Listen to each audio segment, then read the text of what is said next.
Yeah. Hello, everyone. Welcome to our today's broadcast. I am Tonia, and she's Juliet, and we are the elevators. You like the name implies elevators. That is what we actually do on this platform. We elevate people in different kind of ways. It could be through finance. It could be through motivational speaking. In any way that we can elevate people, that is the main work we do in this platform. Like last week, we had a topic we were dealing with, which we titled "You and Your Child," or "Your Child and You," "Your Child and You," and we said we're going to continue today. We're going to be talking on you and your child, parents and their children, and what to do to their children, and how to cater for their children, and how to teach their children early so that they will not depart from this teaching. So I did part of the teaching last week, but today she's going to be handling the main part while I do the conclusion. Thank you so much for joining us. Thanks for being here again. We're really, really grateful to have you, and for as many of you who watch our videos, thank you so much. Today we want to continue from where we stopped last week, your child and you. And your child, you remember we always tell you, any child is your child. It's not a must that you must be the father or the mother. Any child is here around, it's our duty, to teach them the right things. It's our duty to instruct them in the right ways. And talk more of when it's your own child. You have to, parents, you have to always remember that at times you go out to source a fund, to earn a living, is for your child. Anything you're doing, any kind of work you're doing, are you a businesswoman, businessman, whatever you're doing, I think the bottom line is to be able to give your children the best life, both in education, both in their health and everything, So whatever you're doing, your child, your children should be your utmost focus as a parent. So today again, your child and you, I want to say, the last time I remember saying something like today, bringing us to today, that is something I would like to share with us. And that's by, I told us something like these days, what's been going on, is people trying to travel out to get something better for themselves and for their family, for their children. And of course, it's a good idea, if you have the means. Definitely, it's not. Some persons have the means, but they just don't fancy traveling out or traveling abroad.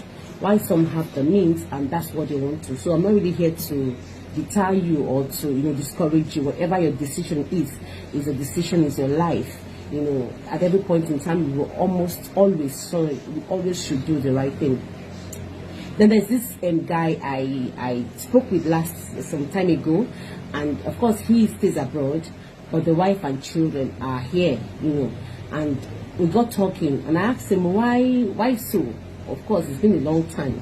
He's been there for a long time. Though he comes back quite often, to see his family, but I just felt maybe he should have taken the family down to the same place where he is. And he began to talk. We began to talk, and he gave me reasons why he practically left it so. Not like there was no money, not like there was no means, not like he wasn't staying in a good place. He had all these things going on well with him, but his decision was that his children will be trained right here. Maybe when they are of age, let's say maybe 18, when they are of the age of 18, then if they choose to come over, or maybe to live any other place they want to live, then that's what he'll do for them.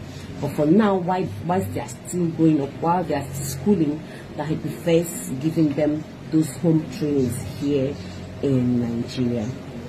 And then he gave me his reasons, like I said, and I was like, wow. I was wow because, fine, some persons will be like, okay, that's the same thing with them, but some other persons will not want to agree. One of the things he told me is the fact that over there, that government has they have this upper hand in training children. You as a parent, you have little or nothing to do, quite very little or nothing to do with the training of your children, because government have the upper hand. So whatever happens with your children, the kind of food they eat, the kind of place they live, the kind of, their well-being generally, the government, they are always just after it. They are watching out. They are always watching out to see that you're doing the right thing for that child. So at the end of the day, if you're not doing the right thing, then you have the government to contend with.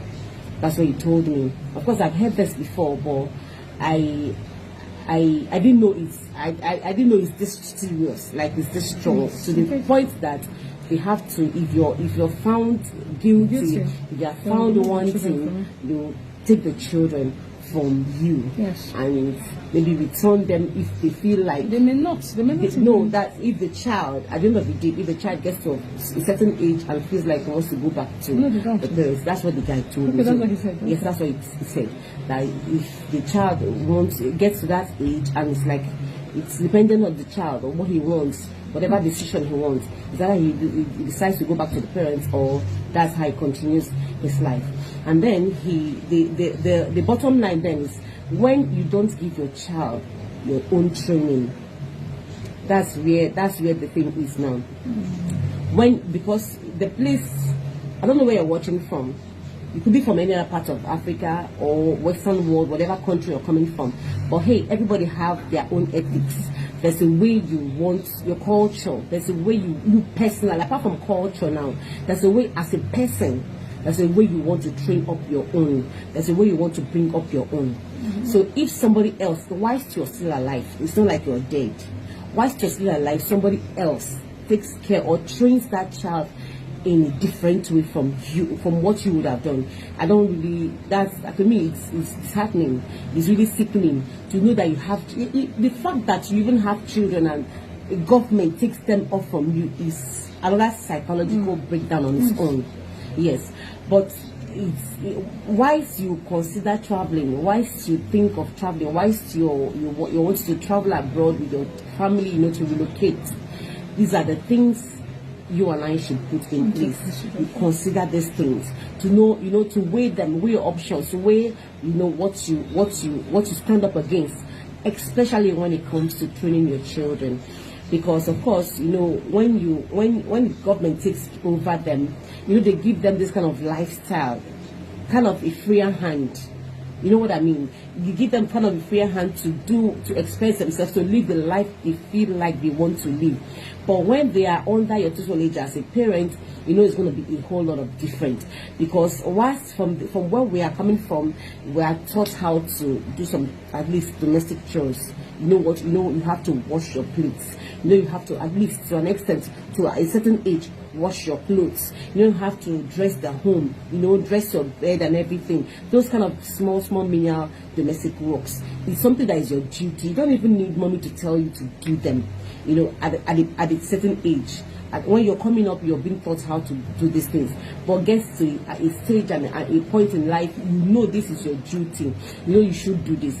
So, but when it becomes a problem that mommy asks you to wash, and you feel like, I don't want to wash, and mommy does not have any right, any right to maybe spank you or to force you or to scold you to do it, it becomes a problem. That's where it's all wrong. Actually, that's where it's all wrong. Training up a child, there's something, even the Bible says, spare the rod and spoil the child. So if you are training up your child in a place where you don't have a say, like you practically beg them to do everything, you can't raise your voice on your own child, like you can't even raise your voice on him or her, you can't even just spank him for correction purposes, then if you get to do that, then you have the government to contend with. Then I just feel as a Nigerian parent, I don't know how well that will go down well with us, because aside of staying over there, once you come home, for those of them that feel like they want to come home, once you come home and you mingle with people, you begin to see that there's a whole lot of disparity between the ones you've trained over there and the ones that are here.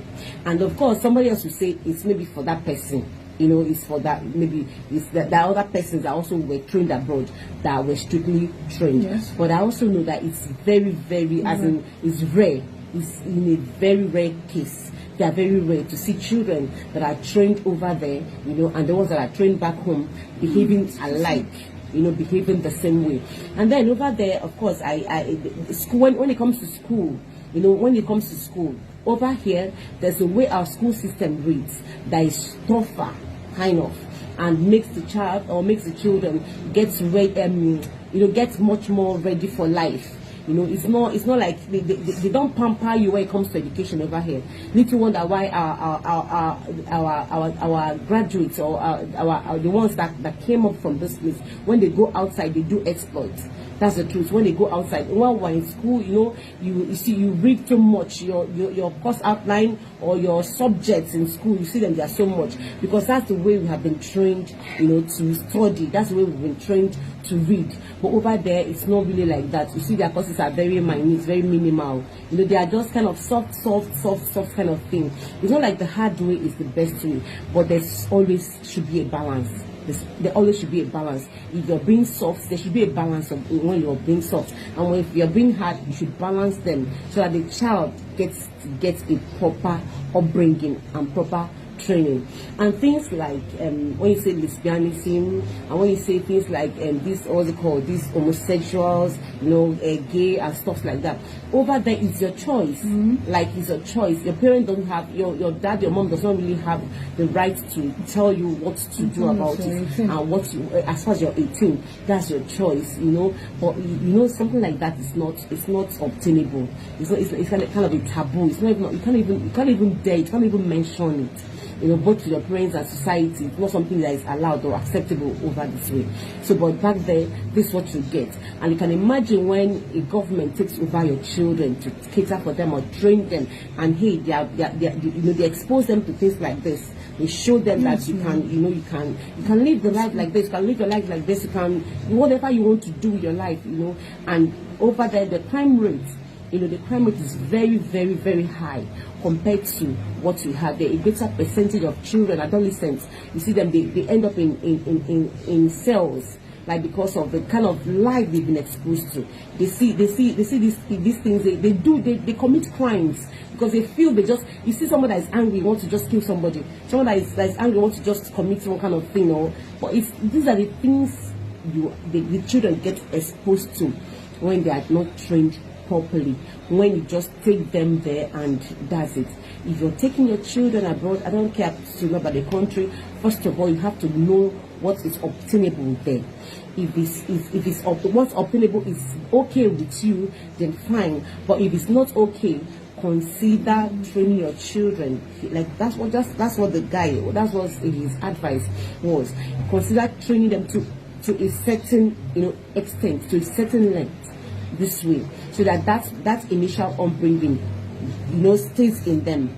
That initial upbringing, it sticks in them. So when they grow, they still remember where they're coming from. When they grow up, they still remember what they've been taught, even whilst they were still quite younger. So whatever your choice is, whatever your reason is, I know the best we want for our children is the best. But whilst you're looking for the best for them, remember that what you're hustling, what you're working for, what you're fighting for, all your hustling and bustling, is for the welfare of your children, is for the good of your children.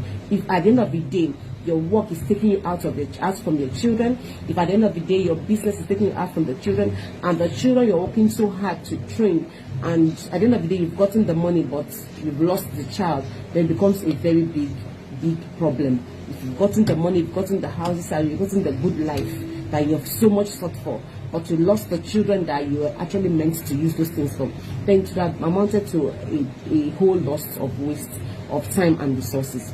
So whatever you're doing with your children, remember your child and you is something, parenting generally is something everybody should look out for. It's something everybody, in any way it doesn't, when it comes to parenting, it's not really a must that you must have all the money in the world. The little you have, make do with the little you have. Like she said last week, school has resumed. Yes, school has resumed. School is already, children are already in school. So how much have you prepared your children? That was a question she asked us last week. How much have you prepared your children? Some of our parents don't even know our school teacher, our children's teachers in school. We don't even know them. We know the name of their school, and we know some parents don't even know the class. Some they don't even know. Now you are entering a new section, like a whole new class. Some parents don't even know the class their children are entering into. It's really, really sad. It's really, really bad. Like, in this age and this era, you don't know the class your children are getting into.